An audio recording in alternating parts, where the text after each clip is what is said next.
সিগা এর আলোচনা। আজকে আমরা সিগা সম্পর্কে জানব। সিগা শব্দের অর্থ আকৃতি বা রূপ। সিগা শব্দের অর্থ আকৃতি বা রূপ। সিগা কাকে বলে? বিভিন্ন শব্দের আকৃতি বা রূপকে সিগা বলে। সিগার তিনটি অংশ আছে।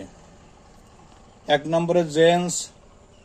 আমাদের নির্ণয় করতে হবে যে সিগাটা পুরুষ না স্ত্রী। তারপর আছে আদত, বচন।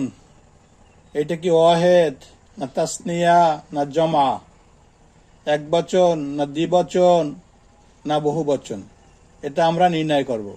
3 নম্বরে শাকসুন, ব্যক্তি। এখন এই যে ব্যক্তিরা কি? ব্যক্তি হচ্ছে এই সিগাটা গয়েবের, হাজেরের না মুতাকাল্লিমের। এই 3টা বিষয় আমরা নির্বাচন করব এবং 3টা বিষয় সম্পর্কে জানবো। তাহলে আমাদের মোটামুটি সিগাটা মোটামুটি প্রাথমিক ধারণা তৈরি হবে। জেন্স 2 প্রকার: মুজাক্কার পুরুষ, মুয়ান্নাস স্ত্রী। মুয়ান্নাসের আলামত বা চিহ্ন মোটামুটি এখানে 4টা দিয়েছি। আলিফ, প্রকাশ্য গোলতা, প্রকাশ্য লাম্বাতা, অপ্রকাশ্যতা। এই 4টা চিহ্ন হচ্ছে মুয়ান্নাসের। যদি এই 4টা চিহ্ন কোনো শব্দের মধ্যে, কোনো আকৃতির মধ্যে পাওয়া না যায়, সেটাকে আমরা মুজাক্কার ধরে নিব। অর্থাৎ মুজাক্কারের চিহ্ন যার ভিতরে পাওয়া যাবে না, সেটাই হবে এই মুজাক্কার।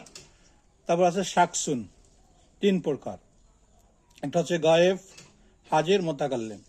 গায়েব নাম পুরুষ, সে, তারা, উহারা, যেটাকে আমরা ইংরেজিতে বলি থার্ড পারসন। হাজের মধ্যম পুরুষ, তুমি, তোমরা, তুমি, তোমরা, তোমাদের, যেটাকে আমরা ইংরেজিতে বলি সেকেন্ড পারসন। তারপর আছে মুতাকাল্লিম, উত্তম পুরুষ, আমি, আমরা, যেটাকে আমরা ইংরেজিতে বলি ফার্স্ট পারসন।